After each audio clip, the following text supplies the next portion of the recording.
This is an examination of the hidden human condition. This is the Hidden Killers Podcast. The Hidden Killers Podcast. With Tony Bruschi. We have a very interesting interview for you today.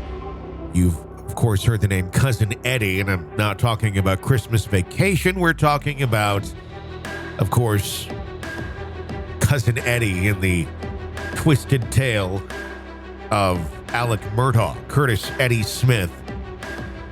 Today, we are talking with Curtis Eddie Smith's attorney, Amy Zamurche, and we're going to dive into this case. We're going to learn about the relationship, how it started between Curtis Eddie Smith. We're going to talk about the interactions that they've had over the years, how that relationship developed, how the drug connection exists, and much more. So be sure to press subscribe wherever you download podcasts so you don't miss any of our series of upcoming conversations here with attorney Amy Zamurche, the attorney for Curtis Eddie Smith. Amy, thank you for joining us. Let's just jump right into this. Take me to how this relationship between Eddie and Alec began. Well, so he really knew. I mean, it goes back quite some years, to be quite honest, to the late 80s. Eddie was big into softball, and so was the entire Murdaugh family. He knew actually Alec's dad much better than he knew Alec. He's a little bit older than Alec. And so he knew Alec, through his dad and through softball, but really had the relationship with his father, Mr. Randolph. Okay. And so, and then there's also a very tenuous familial connection in that his Eddie's mother's maiden name is Murdaugh. So I think that's where the whole Cousin Eddie name comes in. Mm-hmm. But, but we're talking like 8th or 9th cousins numerous times removed. Sure. But so that's kind of how that, I think the name really, came to begin with. But so he had known him for some time playing softball, then went for quite some time without ever seeing him. Eddie was in the military. He was a business owner. He owned his own business. He did a lot of work in logging and real physical labor. And then in, I think it was like 2012, he got into a work-related accident that had a third-party component to it. Mm-hmm. So he had workers' comp claims, which Alec did not handle, but then Alec handled the third-party complaint claim. And so he became a client of Alex in or around 2012. Mm-hmm. That's when they reconnected. They reconnected in 2012 over a case. Can you speak to the client relationship there that was going on? Was it strictly professional? Was it 100% about the case, or did they develop a friendship? What can you speak to there? Right. Well, at that point, so it was at that point, sometime early on in the relationship, when Eddie was signing some paperwork for his claim, is when Alec first asked him for some of his medication. Was it asking for like to share some of the medication that Eddie had been getting from the claim, or was he asking Correct. Like, do you know someone who can get me this, or do you have sources? No, it started off just asking him, for a couple pills here and there. So Alec and Eddie had that interaction there. Assuming at that point, and the thing is, Alec had that interaction with a lot of people. Sure, and I think that's something that doesn't go on is that he was borrowing or getting medicine from a lot of people. Did he ask Eddie if he could pay for the medicine, or was it, hey, can you spare me a couple pills? No, just give me a couple. How interesting. So it starts out with just, hey, he sees people who are likely going to have what he needs. or once Right. at that time. And Once. Eddie was, a prime person, knowing he's getting workman's comp and he's injured. He's probably going to have some pain pills. How do things progress from there? So then it got to a point where Eddie was getting, as and this is the other thing. I don't know how much you know about addiction, but certainly you can develop a tolerance to a lot of the medications that you take, and then go on for years, and it's just like taking baby aspirin.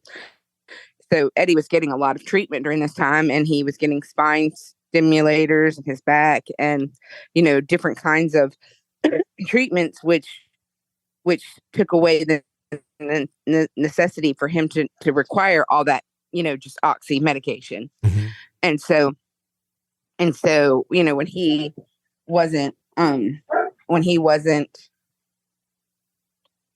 having it anymore, then at that point I asked him, well, did he know where he could get some for him? Did Eddie know where he could get some for Alec? Sure. And so of course, I mean, he had already been doing that, and and then he said, I'll pay you $100, or I'll give you a little bit of money, or I'll give you some of the pills, or if you need them, and so that's how that relationship developed. But it really frustrates me when people call Eddie a drug dealer, because he's the worst drug dealer in the world because he had one client. Sure. I mean, we've heard a lot of things of Eddie being connected to some sort of cowboy drug ring or something of that nature. He knows nothing about that. Okay. No, he's not. And he's not a gang member. He's never been a gang member. Mm-hmm. He'd never even heard of the Cowboys. So. Sure. So that's incredibly frustrating for him. I would understand it would be. I guess it leads more questions, though, to who else Alec might have been dealing with as well. And Eddie just seems to get lumped in there. Is that kind of your take on it? I think that he really got lumped in there because of the roadside. I mean, they know the attorney generals know who other people were. In fact, there's one gentleman who's been giving Alec medication way longer than my client. But I think it's because my client's involvement in the what we'll call the roadside shooting incident is how he ended up where he is now. So did the relationship prior to the roadside shooting incident, was the relationship there, were him and Eddie kind of buddies? Would you tell me what was going on there and how that developed? Well, so in addition to, and he wasn't getting him drugs, pills every week. But Alec would, he made him feel important and had him go cash checks for him, or he would give him, jobs. Eddie is really good with machinery and backhoes and clearing land and moving trees and doing all these things. So he would, pay him for side jobs like that. He'd asked him to go get his, to go cash checks for him, which a ton of people also did. Alec had asked him to get his PI license, but Eddie had no interest in that. And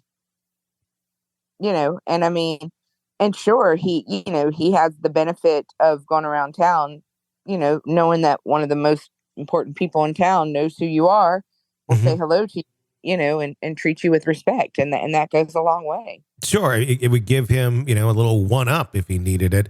I would sure if he was getting into some sort of trouble, Alec and his family seems to be able to make things go away. And he would get an occasional speeding ticket, or his friends would, need just little, stuff that would take 2 phone calls, and it would get done. And so, it really became, just kind of this mutual relationship where Eddie didn't realize that he was not getting he was getting a small portion of the deal, and Alec was getting, a lot, not to mention that later on he would, try to set him up for a lot of things. Sure. Was there any other times or more significant than a speeding ticket where Alec's influence or power helped Eddie out of a bind? No, because he's not. No, because he's not. He's not a criminally prone. He's not somebody with a long criminal background. He's not somebody that really got into trouble that much.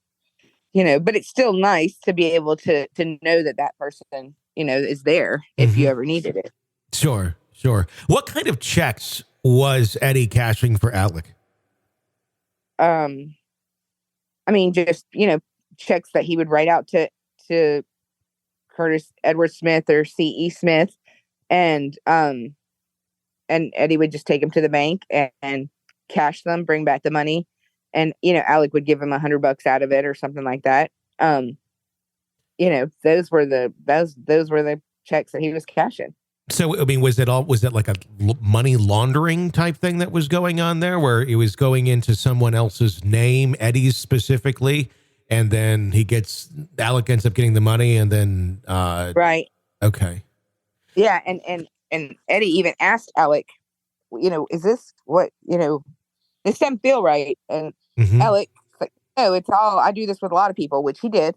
And so Eddie, even though, he had that spidey sense that it wasn't right, he straight up asked him, and he's the lawyer and he relied upon his response, Sure.